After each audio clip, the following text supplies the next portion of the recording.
Hi all, this is Tracy. Today marks my 2-month anniversary on T. I'm not sure if my voice actually is deeper. Several people have told me it's deeper. It actually sounds kind of deeper and different right now, at least compared to my last video, which was 1 month ago. Um, I've definitely been noticing some changes, I think more so in the past week or two than I have at all so far, which makes sense. Besides the whole voice thing, I've noticed that, um, well, I guess the most obvious to me is the hair growth, which is, uh, I guess on one hand, it's kind of cool that, the tea is actually working. I'm growing, I guess, hair like a man would or should. For those of you who read my last post, it talks about how I actually had to shave not my whole face, but just kind of like mustache and chin area. But it's definitely noticeable. It's definitely prominent. So I guess that's a plus. I'm also noticing kind of hair in places where normally I never had any hair. The first place I noticed actually was on the underside of my forearms. And just like weird places like that, like little tiny hairs on like the tops of my shoulders, things like that. Places where I never really realized that men grew hair either, but apparently they do. So that's different and just kind of weird. I'm not really a huge fan of body hair at all. I still shave my legs, and part of me thinks that even through my transition, I'm just gonna keep shaving my legs because I don't really like hair. I mean, maybe at some point I'll change that. Right now, I feel like if I don't shave my legs, I feel like a big kind of dykey lesbian, which, I mean, for a long time that's how I identified, but at this point, actually being seen as a dykey or butch lesbian, which I'm assuming that's how most people peg me because that's, I guess, what I seem to be to them. I don't know. It actually makes me feel kind of like ashamed, and just gives me like an overall like dirty feeling for some reason. So um, I don't know. Maybe at some point I'll stop shaving my legs, but at this point, I still am, and I've noticed that literally I have to shave like 2 or 3 times a week, or else my leg hair is just kind of out of control. So I don't really think I expected that. I'm actually kind of shocked that just how quickly hair grows back. But I guess then if you think about it, men have to shave their face every day, so I guess it's, I don't know, growing quickly. Other than that, I really haven't noticed too much else in terms of changes. I mean, I think there's not really that much that I would be noticing other than the voice dropping and the hair and facial hair. My skin definitely does feel different, but I think that's more so just because like hair follicles are kind of coming in and hair is growing where normally there wasn't any hair. I don't think, at least it doesn't feel to me any kind of like rougher or tighter or anything like that. I don't know. I mean, I've heard mixed things from other guys who are transitioning or who have transitioned about energy gains and losses or being hungrier, things like that. And I don't know. I don't really think I've yet to experience any of that. I mean, it's only been 2 months, but who knows? We'll see in the future, I guess. But other than that, well, my surgery date is in less than a month. Actually, it's 1 month from this past Monday, so less than 30 days, which is actually kind of petrifying yet super exciting at the same time.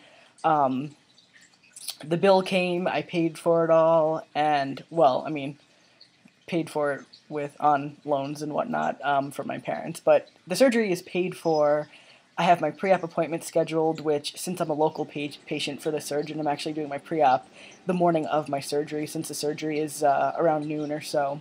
So that's all scheduled. I did get clearance from my endocrinologist, which I guess it could have gone better, but given where the practice was located and the kind of clientele they have, I wasn't really expecting everything to be super smooth and to kind of be accepted with open arms, and I definitely wasn't. It was a little bit awkward, and my main reason for going is to talk about my diabetes, so my blood sugar and insulin and all that kind of stuff. And the endocrinologist, had no idea I was on testosterone because when I had started it, it was after I had seen her last. So I obviously had to talk about it because it has been affecting blood sugar. I don't know if anyone out there is diabetic or knows people who have type 1 diabetes and is transitioning, but the testosterone definitely can elevate your blood sugar, and it has been with mine. So I kind of had to talk about it, and we basically went through the entire appointment, and finally at the very end, she kind of pulled a, so why are you taking this anyway?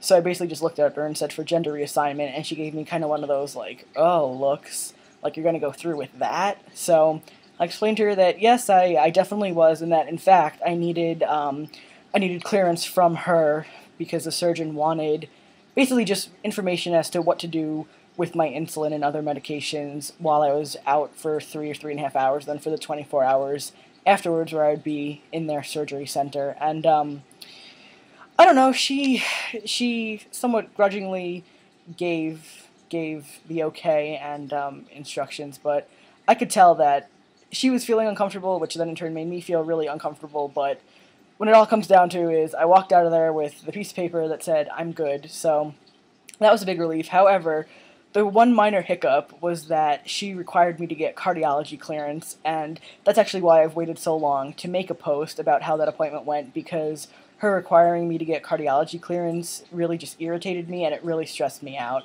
She actually, for some reason, took my heart rate pretty much immediately after I came out to her. So I was really nervous, and since it was a little bit awkward and very uncomfortable for me, my heart rate was definitely, I would say, a bit higher or elevated than it normally is, and she indicated that on her kind of form of instructions to the surgeon that she wanted me to get cardiology clearance because my heart rate was elevated, which to me is just a load of crap, because it was elevated because she was not really nice about me coming out to her. And I mean, I just came out to a medical professional who wasn't really accepting. I mean, it kind of makes sense, to me at least, that it would be elevated. So anyway, since she had written it down on the piece of paper that I had to give to the surgeon, I guess kind of to cover himself, he had to require me to get cardiology clearance. So I was super nervous, even though I've never had any cardiology problems before. My heart has always been fine, never any abnormalities or anything. It was kind of like a big what if in my head. What if it doesn't go well? What if the cardiologist sees something?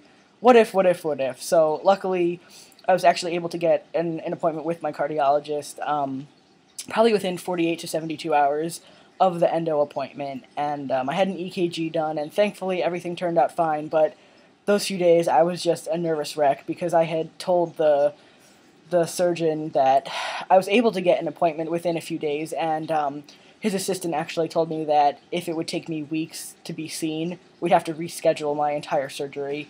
And I just really wasn't really able to face that possibility. So luckily, that's not the case. I am 100% cleared and ready to go for November 21st.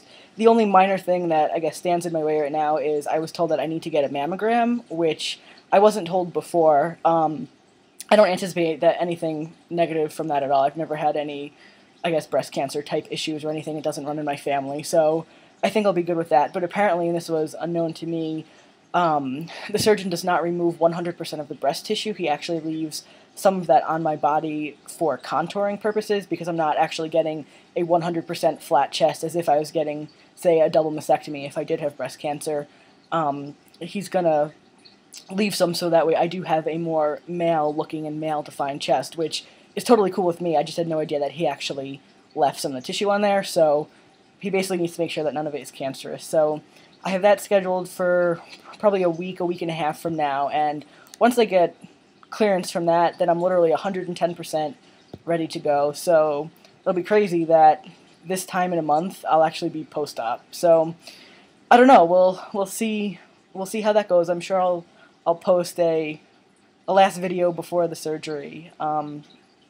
But other than that, things have been, I guess, calm as they can be, and I'm just really looking forward to getting everything done. And now that the tea is starting to kind of visibly take effect, I'm ready. I'm ready to have the surgery and feel more comfortable in myself and in my body. So it'll be, I think, an exciting and nerve-wracking next 3 weeks or so.